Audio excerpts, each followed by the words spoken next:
जय हिंद फ्रेंड्स, मेरा नाम अजीत सिंह है और आप मेरा यूट्यूब चैनल देख रहे हैं दद्दा की खरी खरी।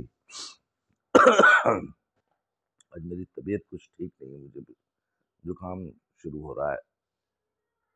तो आज सब जैसे सो के उठे तो एक बुरी खबर सुनने को मिली। मुझे एक मित्र ने फोन करके बताया कि कल शाम को पंजाब में एक बहुत ही मशहूर कबड्डी प्लेयर हैं संदीप सिंह नांगल। उनका नाम है, असली पूरा नाम संदीप नांगल अंबिया। ये ना पंजाब में एक ट्रेंड है कि अ, सब लोग अपने नाम के साथ अपने गांव का नाम लगाते हैं। ये हमारे गुरुओं ने समाज से जाति प्रथा खत्म करने के लिए उन्होंने कहा था कि आपकी आइडेंटिटी आपका गांव बने, न कि आपकी जाति। जैसे अब ये इसीलिए सभी लोग अपने गांव के नाम के साथ अपना जो सरनेम है वो गांव का नाम लगाते हैं। उस गांव के सभी लोग वो सरनेम लगाएंगे। जैसे केपीएस गिल साहब थे ना, ये गिल गांव है बस लुधियाने से सटा हुआ। जब आप मलेरकोटला रोड पे चलते हैं तो गिल्ला बोलते हैं उसको, लोकल भाषा में गिल है नाम का। That is why KPS Gill है। तो इसी तरह हर व्यक्ति अपने गांव का नाम रखता है। तो उनका नाम था संदीप नांगल, क्योंकि वो नांगल अंबिया गांव के रहने वाले थे। उनकी सब कल हत्या कर दी गई और एकदम फिल्मी अंदाज में नहीं, जैसे वो पुराने ज़माने में हम बिहार के गैंगलॉर्ड्स की फिल्में देखा करते थे ना, कि चार लोग आए, उन्होंने ताबड़तोड़ गोलियां बरसाई। और वो भी तब जबकि एक वहाँ कबड्डी टूर्नामेंट चल रहा था। सबसे पहले उन्होंने हवा में गोलियां बरसाई, फायर किए, जिससे कि लोग भाग जाएं। और जब वहाँ से लोग भाग गए तब उन्होंने संदीप नांगल को गोलियों से भून दिया। ये बिहार के गैंगलॉर्ड्स पे जब फिल्में बनते हैं ना, गैंग्स ऑफ वासेपुर टाइप, एकदम ठीक वही सीन क्रिएट हो गया। और उनको अस्पताल ले जाया गया, where he was declared brought dead. उनकी पहले अस्पताल पहुंचने से पहले मृत्यु हो चुकी थी। और सब अब चूंकि आजकल तो हर आदमी के हाथ में फ़ोन है, तो उस किलिंग की बहुत सारी वीडियोस सोशल मीडिया पे तैर रही हैं, आप देख सकते हैं। अब बात यह है कि पंजाब देखते देखते हमारी आंखों के सामने क्या से क्या हो गया। मतलब अब इतनी फियरलेस हो गए हैं गैंगस्टर्स। मतलब आप जानते हैं कि इतनी भीड़ में वहां कबड्डी का एक टूर्नामेंट चल रहा था, और ये जो संदीप है ना, he was a very popular kabaddi player अपने ज़माने में। और उसके बाद जैसा कि सभी पंजाबी हैं वो इंग्लैंड में सेटल हो गए थे। अब तो उनके पास इंग्लैंड की नागरिकता थी, पर इंग्लैंड के और पूरा परिवार उनका इंग्लैंड का नागरिक है। इसके बावजूद गांव से नाता टूटा नहीं था। गांव आते थे और अपने गांव में कबड्डी के टूर्नामेंट, क्योंकि वो खुद कबड्डी प्लेयर थे और कबड्डी से इतना प्यार था, इश्क था, कि अपने गांव में, अपने इलाके में कबड्डी के टूर्नामेंट कराया करते थे हमेशा। और वो जहाँ उनकी हत्या हुई है ना, वो मलियाँ खुर्द एक गांव है, उनके गांव से करीब 25 किलोमीटर दूर है। ये हमारे सुल्तानपुर लोधी जहाँ मैं रहता हूँ वहाँ से मात्र 25 किलोमीटर दूर की बात है। तो अपने इलाके में टूर्नामेंट करा रहे थे। और ऐसे टूर्नामेंट थे ना, दो टाइप के टूर्नामेंट्स होते हैं। एक तो छिंजें होती हैं, कुश्तियाँ, और कबड्डी के टूर्नामेंट्स होते हैं।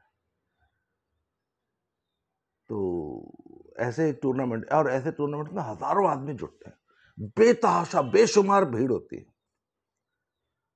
पर आप ये समझ लीजिए ना, ये एक सिंपल किलिंग नहीं है।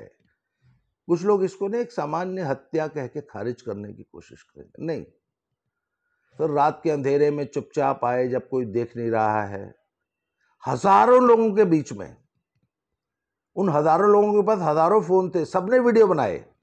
इसके बावजूद हत्यारों में कोई किसी किस्म का खौफ नहीं था। वो आए और हजारों लोगों के बीच में एक आदमी की, जिनसे उनकी दुश्मनी थी, हत्या करके चले गए। उनको किसी किस्म का खौफ नहीं था। मतलब आप ये बताइए कि क्या पंजाब की अब ये स्थिति हो गई है?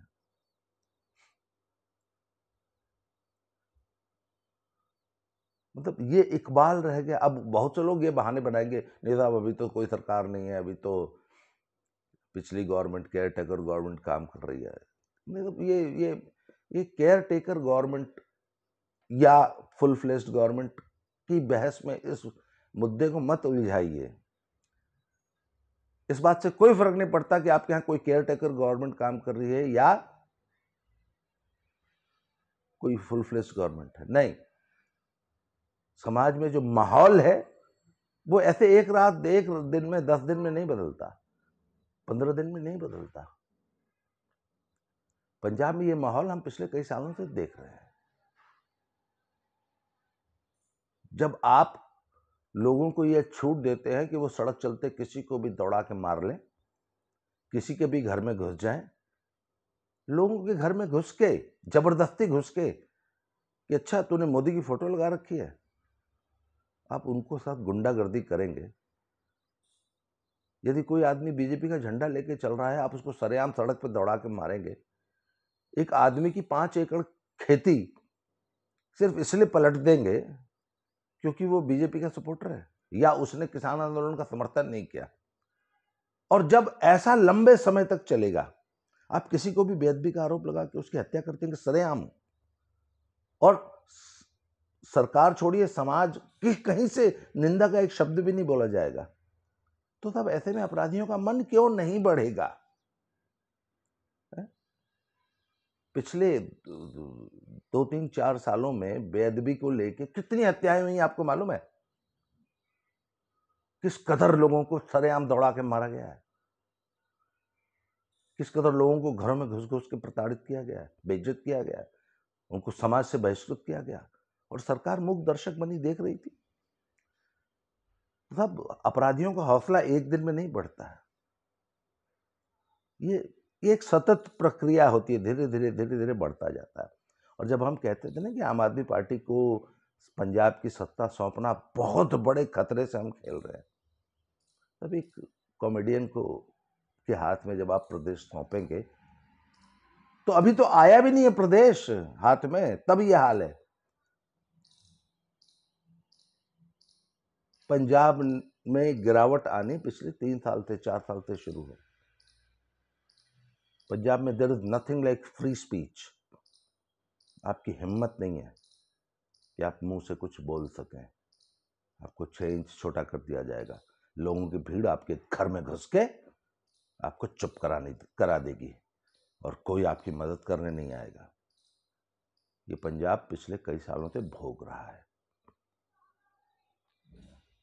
और ये तो अभी एक जस्ट शुरुआत है।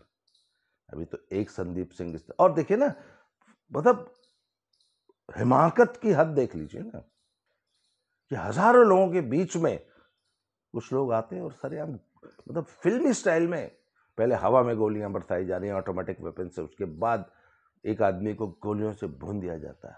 अब तो बिहार में भी ऐसा नहीं होता। यूपी में तो खैर आप किसी को थप्पड़ भी नहीं मार सकते। आज यूपी में, पहले यूपी और बिहार की ये नॉर्मल बातें हुआ करती थी। आज आप यूपी में थप्पड़ मारना तो बहुत बड़ी बात है। मैं गुंडा हूं ये कह के आप ऊंची आवाज में बात नहीं कर सकते। योगी जी का ये इकबाल है, वहां की सरकार ऐसे। अच्छा, अब पिछले 1 महीने से तो यूपी में भी कोई गवर्नमेंट नहीं है ना, केयर टेकर गवर्नमेंट है ना। यूपी में कोई चू बोल के दिखा दे, क्योंकि गुंडों को पता है कि पिछले 5 साल जो पुलिस थी वही है और आगे भी वही पुलिस रहेगी, क्योंकि जो 5 साल पहले शासन था ना, वही आगे कंटिन्यू होने जा रहा है। वही योगी बाबा 5 साल पहले थे और अगले 5 साल तक वही बाबा रहेंगे।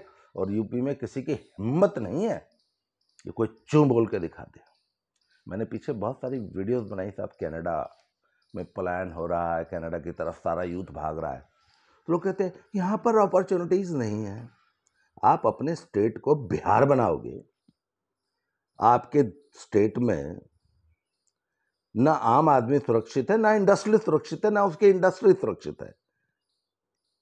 फिर कौन आपके यहाँ साहब इंडस्ट्री लगाने आएगा? आपके यहाँ ये माहौल, आपके यहाँ लॉलेसनेस का माहौल बन रहा है, कौन इंडस्ट्रियलिस्ट आपके यहाँ इंडस्ट्री लगाएगा? कल हमने गौरव बंसल जी के साथ यही हम बात कर रहे थे कि किसी प्रदेश में इंडस्ट्री का माहौल बनाने के लिए, औद्योगिकरण के लिए, एंटरप्रेन्योरशिप के लिए सबसे ज़रूरी जो चीज़ होती है वो सबसे पहले होता है लॉ एंड ऑर्डर, उसके बाद आता है इंफ्रास्ट्रक्चर और फिर बाकी सारी बातें।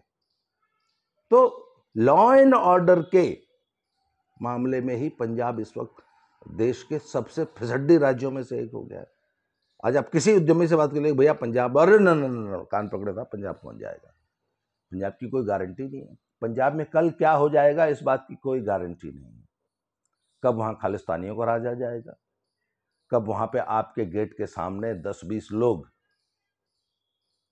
एक हरा झंडा लेके बैठ जाएंगे कि सब किसान आगू आए ने और अब आपका आज से आपके गेट पे जो है धरना है, और वो धरना अगले 1.5 साल तक नहीं उठेगा आपकी इंडस्ट्री के सामने से। ऐसे प्रदेश में कौन इंडस्ट्री लगाने आएगा, तो कौन रहने आएगा, कौन इन्वेस्ट करेगा? ऐसे अशांत प्रदेश में आप इन्वेस्ट करेंगे क्या? कल ही एक मुझे कह रहा था कि वो किसान आंदोलन की फिर से तैयारी शुरू हो गई है। अब हुई है कि नहीं हुई मुझे नहीं मालूम, पर माहौल यही है। मतलब इसको इन्होंने ब्लैकमेलिंग का जरिया बना लिया है। तो कल की जो ये हत्या हुई है ना, ये एक दिन में ये इस स्थिति पे नहीं पहुंचा है पंजाब। ये एक सतत प्रक्रिया है जो पिछले 4-5 सालों में पंजाब ने अचीव की है। जब आप राजनीति और आंदोलन के रूप में गुंडों को प्रश्रय देंगे, जब आप धार्मिक भावनाओं की आड़ में लॉलेसनेस, गुंडागर्दी, अराजकता फैलाएंगे, तो प्रदेश का यही हाल होता है। और ये अभी सिर्फ एक, जैसे फिल्म रिलीज होने से पहले ट्रेलर आता है ना, ये सब सिर्फ ट्रेलर आया है। अभी तो आगे बहुत दिन आम आदमी पार्टी में एक कॉमेडियन की सरकार चलेगी। हम कहते हैं ना, कॉमेडियंस को सत्ता नहीं सौंपनी चाहिए। यूक्रेन ने कॉमेडियंस को एक सत्ता सौंपी थी, एक कॉमेडियन को सत्ता सौंपी थी, क्या हाल हुआ उस प्रदेश का? कांग्रेस ने भी एक कॉमेडियन को बनाया था आगू, अपना अध्यक्ष, प्रदेश अध्यक्ष, क्या हाल हुआ? तो पंजाबियों, अब कॉमेडियंस आपको रूल करेंगे, उसके लिए तैयार हो जाइए। और अब थोड़ा सा संभल के रहने की ज़रूरत है। आज के लिए इतना ही। Thank you very much. अपना ख्याल रखिए।